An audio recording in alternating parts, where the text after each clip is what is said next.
नमस्कार, अलौकिक वचन सत्य वचन चैनल पर आपका स्वागत है। मैं हूं रामकृष्ण दीनदयाल। आज आपको एक अंधी बुढ़िया और भगवान श्री गणेश जी की आध्यात्मिक शिक्षा पर प्रेरणादायक कहानी सुनाने जा रहा हूं।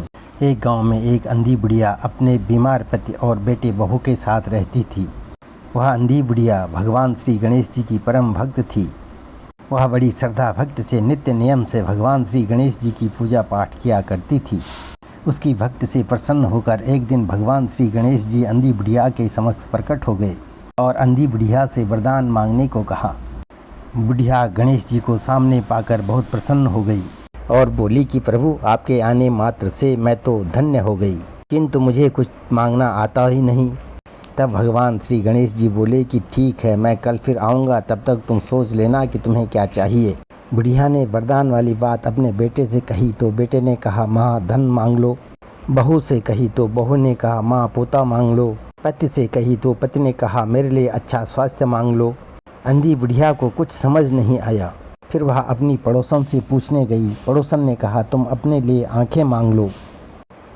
अंधी बुढ़िया सारी रात इसी विचार में सो न सकी कि कल गणेश जी से क्या मांगूंगी। भगवान श्री गणेश जी बुढ़िया के पूजा के समय फिर प्रकट हुए और बुढ़िया से वर मांगने को कहा। बुढ़िया ने भगवान श्री गणेश जी से कहा, हे भगवान, यदि आप मुझसे प्रसन्न हैं तो मुझे 9 करोड़ की माया, निरोगी काया, अमर सुहाग, आंखों की रोशनी, नाती पोता और सभी परिवार को सुख दें और आखिर में मुझे मोक्ष दें।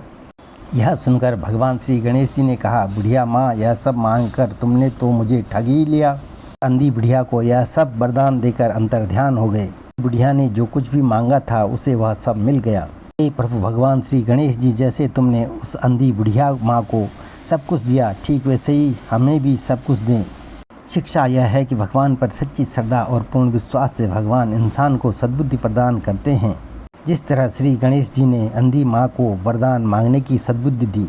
चैनल को लाइक, शेयर और सब्सक्राइब करें। धन्यवाद।